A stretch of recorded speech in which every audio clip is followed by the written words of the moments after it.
નમસ્કાર, હું મનીષા. આપ જોઈ રહ્યા છો સ્પાર્ક ટુડે ન્યૂઝ. દેશમાં આરએસએસ દ્વારા કામગીરી કરવામાં આવતી હોય છે, તેને લઈને જ આજ રોજ વાતચીત કરવામાં આવી છે. આરએસએસમાં અત્યારે ઉત્તર ક્ષેત્રના પુરુષોત્તમ દધીચી ક્ષેત્ર વ્યવસ્થાના જે પ્રમુખ છે તેમની સાથે અમારા સંવાદદાતા પાર્થ માલુસરે દ્વારા વાતચીત કરવામાં આવી છે કે કેવી રીતે કામગીરી કરવામાં આવતી હોય છે. ઉત્તર ક્ષેત્રની વાત કરીએ તો ઉત્તર ભારતમાં અલગ અલગ જે રાજ્યો આવેલા છે ત્યાં આરએસએસ દ્વારા કઈ કામગીરી કરવામાં આવે છે, કેવી રીતે કામગીરી થાય છે તેને લઈને ખાસ વાતચીત કરાઈ છે. જોઈએ છે શું કહેવું છે તેમનું. નમસ્કાર, સ્પાર્ક ટુડે ન્યૂઝમાં આપનું સ્વાગત છે. ભારત ને જેને ખાસ કરીને અખંડ ભારત કહેવામાં આવતું અને આરએસએસ દ્વારા એક કાર્ય કરવામાં આવતું હોય છે કે તમામ અખંડ ભારત બનાવવાનું જે કામગીરી છે કે હિન્દુત્વની જે કામગીરી છે એ આરએસએસ દ્વારા કરવામાં આવતી હોય છે. અને આરએસએસના જે રીતે 11 જેટલા વિવિધ ક્ષેત્રો છે તે તમામ ક્ષેત્રોમાં વિવિધ કાર્યો કરવામાં આવતા હોય છે. તમામ આરએસએસના જે પ્રમુખો હોય છે તે લોકો વિવિધ કાર્યને તમામ લોકોને જોડવાનું કામ કરતું હોય છે. ત્યારે ખાસ કરીને ઉત્તર ક્ષેત્રના જે પ્રમુખ છે ત્યાં સમગ્ર જે વ્યવસ્થા જોવે છે તે આપણી સાથે છે, તેમની સાથે વાત કરીશું ને કેવી રીતે કામગીરી કરવામાં આવતી હોય છે તેના વિશે જાણીશું. नमस्कार. फर्स्ट ऑफ ऑल तो क्या कहेंगे जो उत्तर क्षेत्र में आप पूरा व्यवस्था संभालते हैं, किस तरह उत्तर में कितने स्टेट्स आते हैं और किस तरह काम किया जाता है? ऐसा है कि राष्ट्रीय स्वयंसेवक संघ की दृष्टि से पूरे भारत के 11 क्षेत्र हैं, तो उनमें से एक उत्तर क्षेत्र है. इस उत्तर क्षेत्र में जम्मू कश्मीर, हिमाचल प्रदेश, पंजाब राज्य, हरियाणा और दिल्ली प्रांत ऐसे 5 सरकारी राज्य आते हैं. और अब जो जम्मू कश्मीर है वो यूटी हो गया है, तो अब जम्मू कश्मीर यूटी और लद्दाख यूटी, इस प्रकार का ये सारा क्षेत्र है. यहाँ पे आरएसएस की किस तरह भूमिका रहती है? जो उत्तर क्षेत्र है क्या काम किया जाता है यहाँ पे? आरएसएस की तो सारे देश और विश्व भर में एक ही भूमिका है कि समाज के अंदर इस प्रकार शाखा के माध्यम से व्यक्ति का निर्माण करना कि व्यक्ति अपने स्वयं के स्वार्थ से उठ कर के राष्ट्र के लिए चिंतन करे. मैं नहीं, मेरा राष्ट्र, मेरा देश, मेरी जाति, इस प्रकार का चिंतन करे और हम सब एक हैं. हम मैं नहीं हूँ, हम हैं, ये भावना लेकर के सारे देश के अंदर विदेश के अंदर हिंदू समाज इकट्ठा रहे. ये संघ 1925 से करता आ रहा है. खास करके आप जम्मू कश्मीर से बिलोंग करते हैं, तो पहले जम्मू कश्मीर में क्या स्थिति थी और आज क्या स्थिति है? जम्मू कश्मीर एक ऐसा राज्य है जो बड़ा महत्व का राज्य है, जिसके साथ बहुत सारे देशों की सीमाएं लगती हैं.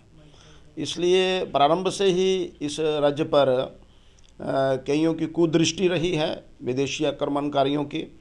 बहुत सारे आक्रमणकारी वहाँ आए, परंतु निकट भविष्य में जम्मू कश्मीर इस प्रकार का राज्य हो गया था कि मन वो भारत का हिस्सा है ही नहीं. 370 के कारण वहाँ जो एक लखनपुर में परमिट सिस्टम चालू कर दिया गया था, वहाँ अलग ध्वज था, अलग राष्ट्र संविधान था, अलग प्रधान की भूमिका रहती थी. राज्य का जो मुख्यमंत्री जो उसको प्रधानमंत्री बोलते, ऐसा वहाँ स्थिति निर्माण हुई थी. परंतु वहाँ की देशभक्त जनता ने इसका विरोध किया. एक आंदोलन खड़ा हुआ 1953 में, जिसके कारण उसमें थोड़ा ढीलापन आया, लचीलापन आया और देश के तरह ही वहाँ का भी जो प्रधान था वो देश का प्रधानमंत्री, तो वहाँ का प्रधानमंत्री को फिर मुख्यमंत्री कहा जाने लगा, वहाँ के सदर रियासत को फिर गवर्नर कहा जाने लगा, ऐसा. लेकिन बहुत सारी बातें वहाँ थी 370 और 35 के कारण, जिसके कारण बाकी देश से अलग था वो. जैसे वहाँ की बच्ची अगर कहीं बाहर ब्याही जाती तो उसको वहाँ के सारे अधिकार समाप्त हो जाते. और पाकिस्तान निर्माण हुआ तो उसके बाद जो समाज पाकिस्तान का जो क्षेत्र हो गया, उसके बाद जो भारत में आया, उसको वहाँ रहने का अधिकार ही नहीं, वहाँ उसको मत डालने का अधिकार नहीं, वहाँ की नागरिकता का अधिकार नहीं, वहाँ कोई वो नौकरी नहीं कर सकता. इस प्रकार मानो वो व्यक्ति ही नहीं है, ऐसा व्यवहार होता था. और बाकी जो अन्य देश भर की संस्थाएं थी उनको वहाँ भूमि खरीदने का अधिकार नहीं. बड़ी विचित्र स्थिति थी. परंतु 370 और 35 ए जाने के पश्चात अब वहाँ के सब लोगों को वहाँ मतदान का अधिकार है, नौकरी का अधिकार है. वाल्मीकि हैं, गोरखा समाज है, वहाँ की माताएं बहनें हैं जो बाहर ब्याही गई, वहाँ का जो वेस्ट पाकिस्तान का शरणार्थी है वो, उनको सब अब अधिकार मिले हैं और सब लोग बड़े आनंद से वहाँ रह रहे हैं. हाँ, अभी भी वहाँ पे अगर हम देखें तो कभी हत्या होती है, तो किस वजह से ही होती है? ऐसा है कि वो बहुत एक शिव भूमि है सब लोग बड़े शांति प्रिय हैं, परंतु पड़ोसी राज्य नहीं चाहता कि वहाँ पर शांति बनी रहे। केवल पड़ोसी राज्य ही नहीं, और देश भी अन्य हैं जो नहीं चाहते कि भारत के उस भाग में शांति बनी रहे। हालांकि जो आतंकवाद पीक पर था, जिसकी एक बहुत भयानक परिस्थिति थी, उस समय स्थिति थी, जिसको हम कह सकते हैं 1990 से आगे का जो दशक था, समय था, तो वहाँ तो संध्या के सायंकाल के समय निकलना बाहर मुश्किल था। सरकारी कार्यालय में बंद रहते थे, फिर चौबीसों घंटे हत्याएं हो रही थी, लोगों को भगाया जा रहा था, और इसलिए वहाँ का सारा जो समाज था, हिंदू समाज, कश्मीरी पंडित समाज, वो उसको वहाँ से पलायन करना पड़ा, विस्थापन हुआ उसका वहाँ से। परंतु अब वहाँ ऐसी स्थिति नहीं है। अमरनाथ यात्रा जैसे बंद हो गई थी, अब ऐसी स्थिति नहीं है। अमरनाथ यात्रा चल रही है, टूरिस्ट जा रहे हैं, कार्यालय खुले हैं और लोग वहाँ चैन से रह रहे हैं। वहाँ पर जो पुराने मंदिर अनेकों वर्षों तक बंद रहे आतंकवाद के कारण, अब खुल गए हैं, वहाँ पर पूजा पाठ हो रही है, और देश भर की बड़ी बड़ी एजेंसियाँ वहाँ पर अपने कार्यक्रम कर रही हैं। अब ऐसी परिस्थिति वहाँ नहीं है, हालात बहुत हैं। हाँ, क्योंकि शांति भंग करनी है, कुछ ना कुछ खलल डालना है, जैसे सारे देश भर में होता है, वहाँ भी वैसे ही कभी ना कभी एक आध कोई उक्का दुक्का ऐसी घटना घटती है। टारगेटेड किलिंग चुन करके किसी व्यक्ति की हत्या कर दी जाती है, लेकिन वो आवश्यक नहीं होता कि कश्मीरी पंडित ही हो, वो कोई भी हो जो देशभक्त हो, चाहे कश्मीरी पंडित हो, जहाँ शेष भारत का कोई रहने वाला व्यक्ति हो, जहाँ वहाँ सेना के अंदर या पुलिस के अंदर कार्य करने वाला मुस्लिम बंधु हो, किसी को भी वो टारगेट करते हैं एक खबर बनाने के लिए, समाचार बनाने के लिए देश भर में कि यहाँ भी आतंकवाद है। लेकिन अब वहाँ वैसी परिस्थिति नहीं है जैसी कि एक घोर भयानक परिस्थिति पहले थी। 370 जो हटा है, उसके बाद इतना बदलाव आया है, पर उसके पहले आरएसएस कैसे काम करता था उस क्षेत्रों में? काम तो आरएसएस करता था, क्योंकि आरएसएस के अंदर ऐसा है नहीं कि किसी के प्रति द्वेष है। अपने हिंदू समाज को, राष्ट्रभक्त समाज को संगठित करना और देश हित में उसकी शक्ति लगे, ये कार्य तो वो कर ही रहा है। वो तो निरंतर करता आ रहा है, चाहे किसी का भी शासन रहा, कोई कठिनाइयाँ भी रही होंगी, लेकिन निरंतर 1 घंटे की शाखा एक संग स्थान पर एक ध्येय और एक लक्ष्य को लेकर के भारत भूमि के प्रति समर्पण, अपने ध्येय के प्रति राष्ट्र मातृभूमि का बंधन, ये निरंतर वहाँ चलता रहा है। 1948 में वहाँ पहली शाखा आई।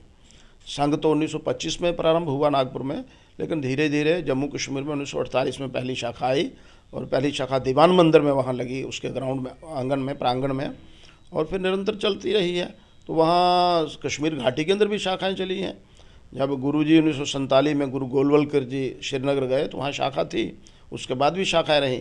जब घोर आतंकवाद आ गया 1990 के दशक में, तब कश्मीर घाटी के अंदर शाखाएं बंद हुई, लेकिन जम्मू के सभी 10 जिलों के अंदर, डोडा, भद्रवाह, किश्तवाड़, पुंछ, राजौरी, उधमपुर, कठुआ, रामबन, जम्मू, इन सब क्षेत्रों में बहुत अच्छी प्रकार संघ का कार्य चलता रहा है और चल रहा है। तब किस तरह की कठिनाइयाँ पड़ती थी? क्योंकि आतंकवाद था, लोगों को परेशान किया जाता था, और साथ में शाखा का मुख्य काम था कि हिंदुत्व, भारत को एक करना है, तो फिर तब कितनी कठिनाई थी? हाँ, बहुत बलिदान दिया स्वयंसेवकों ने। वो अपने ध्येय से पीछे नहीं हटे, लेकिन कश्मीर घाटी के अंदर टीकालाल टिपलू जी की हत्या हुई, प्रेमनाथ भट्ट जी की हत्या हुई, ये सब संघ के स्वयंसेवक थे। और यहाँ जम्मू के अंदर, डोडा के अंदर जो है, वहाँ संतोष ठाकुर एडवोकेट थे। किश्तवाड़ के अंदर इस प्रकार अभी भी जो हमारे सतीश भंडारी जी थे। भद्रवाह के अंदर स्वामी राय काटल थे, रुचिर कुमार थे। ऐसे बहुत सारे लोग जो कि राष्ट्र के लिए कार्य कर रहे थे, उनको टारगेट करके यहाँ भी हत्या हुई। लेकिन स्वयंसेवक इससे डरा नहीं, भयभीत नहीं हुआ, क्योंकि स्वयंसेवक संघ के अंदर यही सीखता है कि प्रत्येक प्रकार के संकट को, संघर्ष को निभाते हुए, संघर्ष करते हुए हमें राष्ट्र के लिए कार्य करना है। कठिनाइयाँ आई, जैसे पंजाब के अंदर आतंकवाद के समय आई थी, ऐसे आई, लेकिन स्वयंसेवक लगा रहा। काम में थोड़ा फर्क तो पड़ता है, उतना खुल कर के काम नहीं होता, लेकिन काम निरंतर चलता रहा संघ का, और इसलिए आज संघ अच्छी स्थिति में है। संघ द्वारा हर क्षेत्रों में काम किया जा रहा है, खास करके, बट जो ये उत्तर क्षेत्र है एक डिफ़िकल्ट कह सकते हैं, क्योंकि वहाँ पे आतंकवाद का भी भय है, विविध एक टैकल्स करने पड़ते हैं। तो किस तरह की कठिनाइयाँ वहाँ पे आती है? हाँ, पहाड़ी क्षेत्र है, सीमावर्ती क्षेत्र है, तो कठिनाइयाँ तो आती ही हैं, लेकिन संघ का स्वयंसेवक को ऐसा उसके मन में भाव नहीं रहता, वो बड़ा निर्भीक है, निडर है। वो संकट में आने के बाद अधिक और तीव्र गति से काम करता है। इसलिए जम्मू में अंदर, लद्दाख के अंदर, कश्मीर के अंदर सब जगह संघ का कार्य है। उत्तर क्षेत्र से आज आप गुजरात आए हैं, वडोदरा है, तो वडोदरा में संघ का जिस तरह से काम किया जाता है उसको आप किस तरह से देखते हैं? हाँ, यहाँ भी कार्य अच्छा है। और मैं अभी गया था, संघ कार्यालय गया था, तो यहाँ का कार्य जो है वो ठीक है, खुला कार्य है। सब स्थानों पर स्वयंसेवक सशक्त हैं, अच्छा प्रभावी कार्यक्रम है यहाँ पर, संघ का कार्य है। जब ये कश्मीर से 370 जब हटाया गया तब देश के वड़ा प्रधान ने बोला था कि अगर अब कोई ये लोग कुछ हरकत करेंगे तो हम इनको नहीं छोड़ेंगे, तो वैसा कुछ वहाँ पे होता है? हाँ बिल्कुल, अब पहले की तरह ऐसा नहीं है। जैसे वो सब लोग जो आतंकवाद के में सम्मिलित थे, आतंकवाद बढ़ाने के लिए जिनका हाथ रहा, वो उनके साथ पहले की केंद्र सरकारें मिल बैठ कर के चाय पानी के टेबल पर बातें करती थी, लेकिन ऐसा नहीं हुआ। अब वह सभी लोग जो इस आतंकवाद के अंदर लगे हुए थे, उनको ठीक तरह से नियमों के अनुसार, कानून के अनुसार पकड़ा गया है, दंडित किया जा रहा है। और उन सबको भी लगने लगा है एक अच्छी प्रकार से कि अब वो समय नहीं रहा कि हम आतंकवाद का समर्थन भी करेंगे और राजनीतिक आनंद भी लूटेंगे। अब तो बड़ा कठिन है। आप देख रहे हैं किस प्रकार यासीन मलिक आज जेल के अंदर हैं, उनके और साथी भी अन्य जेल के अंदर हैं। और आज कुछ छिटपुट आतंकवाद की घटना करता भी है तो सरकार की ओर से बहुत तीव्रता से कार्रवाई होती है और उस व्यक्ति को पकड़ा जाता है, दंडित किया जाता है। इस प्रकार की गति तो बड़ी है आतंकवाद को दबाने के लिए। और आतंकवादियों की कमी बहुत हो गई है, बहुत कम आतंकवादी अब घाटी के अंदर हैं। पत्थर मारने वालों की कमी हो गई, बंद हो गए पत्थर मारने वाले जो हर वक्त पत्थर मारते थे सेना पर। और इस प्रकार बहुत कमी हुई है, बहुत नहीं, मैं कहता हूँ कि कोई छुटपुट घटना हो रही है, बाकी बहुत फर्क पड़ा है।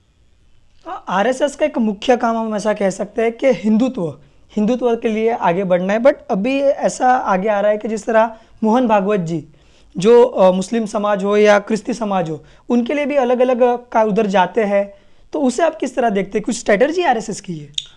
ऐसा स्ट्रेटजी नहीं है। हम तो ये मानते हैं कि इस भारत भूमि में रहने वाला प्रत्येक व्यक्ति हिंदू है।